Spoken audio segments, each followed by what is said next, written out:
to Mike in Columbus, Ohio. Mike, you are on with Trent Horn. Hi, thanks for taking my call. Thank you. So I have my friends have kind of been pushing natural family planning on me, and I've looked into it quite a bit, and I guess I'm just a little bit confused because the whole like planning aspect doesn't sit well with me, and I don't know how to approach it. I guess I kind of thought when I got married that getting married meant having children. So I don't know why I would want to plan my family. Well, that's an interesting question, Mike. Yes, when we marry as Catholics, we promise to be open to life and that the fulfillment of marriage is found in having children. But God also gave us rational minds. He helped us to understand what is prudent, what's a good decision that we should make. And one of the things he gave us is the ability to understand when a couple is fertile or not fertile, and how to choose when to engage in sexual relations to plan, for example, the number of children to have or when someone would have a child. Would you agree that a couple may want to have children but might decide they could only care for a certain number or at a certain time? Well, yeah, but would you agree that God will provide? I mean, like, we live in the richest country in the world. Uh-huh. Well, just because we live in a prosperous country doesn't mean people have every couple is prosperous. There's many people in the United States that are trying very hard to get by on very meager means. But what if God were to say, I had, imagine I decided to have 15 children on a very, very low salary, and I purposely chose to have this many, and I go to heaven and I say, God, God will provide. God says, yeah, I provided you with the means to have this number of children. It just seems to me that, Mike, wouldn't it be, for example, we have to practice prudence. Like, for example, if a couple spends, 80% of their income on something like rent, for example, and they don't leave enough over for food, and they simply say, well, God will provide. Isn't that just a shorthand excuse for them to act irresponsibly in that avenue? Well, yeah, but I don't know anyone with 15 children. We're talking.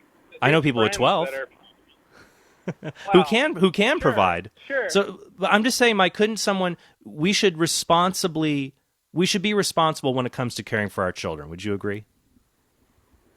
I should.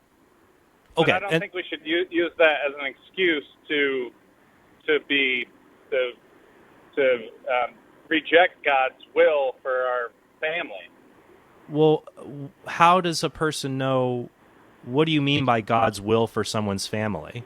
What do you mean by that? Well, be fruitful and multiply. Doesn't the church teach that that's one of the purposes of marriage is to have children? Sure, but wouldn't someone fulfill that purpose even if they have one child? Well, yeah, they would, but that doesn't. Mike, let's look at it this way. Would they fulfill the purpose if they received the children from God they felt like they could care for? Wouldn't they be fulfilling God's purpose if they say, well, we raised the number of children we reasonably felt that we could?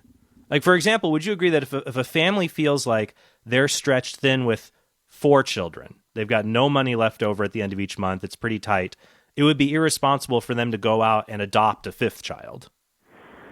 It would, but that's relative. Stretched pretty thin is relative. But would you say, though, are there circumstances where a family feels like, yeah. Okay, so it seems to me that where all we would disagree is, I want to follow you through with this where we're going. I'm glad that you understand. Many people don't, that part of marriage is having children. That's awesome that you get that, because a lot of people just can't see that obvious reality of marriage.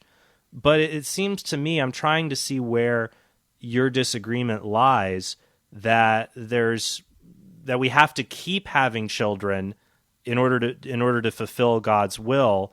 I would say a couple should responsibly receive the children they can care for. Does that make sense to you? It does, but we're kind of on the same page. It seems in my particular parish, there's kind of like an overemphasis on natural family planning.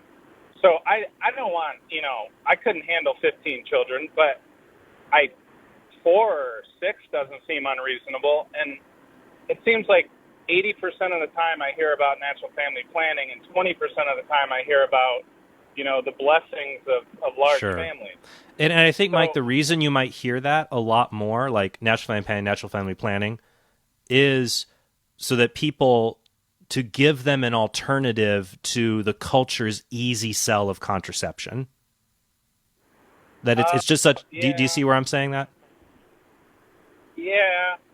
I mean, the culture is just throwing at them this key to solving your problems. If you feel stressed out, worried about family, number of children, the key to your problems, my friend, is to go down to the pharmacy, go to your doctor, get a prescription, pick up this, and your problems go away. I mean, and that is a seductive, false promise in our culture. So the church is going to, and I actually agree with you, Mike, in the sense that when I talk to people about natural family planning, a lot of people say, oh, it's a great way to plan your family, great way to make sure you don't have too many children that you can't care for.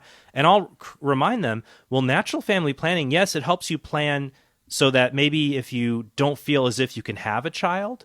But one of the other great things is if you're struggling with infertility, natural family planning is a very efficient way to track fertility so you can have a child. I've known many people who were diagnosed with infertility but went to a natural family planning physician and were actually helped to have a child through this method. So I agree with you. There can be an imbalance in how it's presented, but I think part of that imbalance arises is because the church is trying to fight a culture that heavily, heavily promotes contraception. You see what I mean?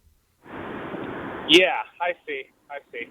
Okay, great. Well, yeah, definitely give that some more thought, and I'd recommend our friend Jason Everett has a great website, chastityproject.com, has resources on contraception. I think One More Soul is another organization. Cy, is that correct? They have some good resources on that. They do indeed. Yep. Alrighty, very good. Well, thank you so much, Mike, for calling in. Hopefully we'll catch you on another time.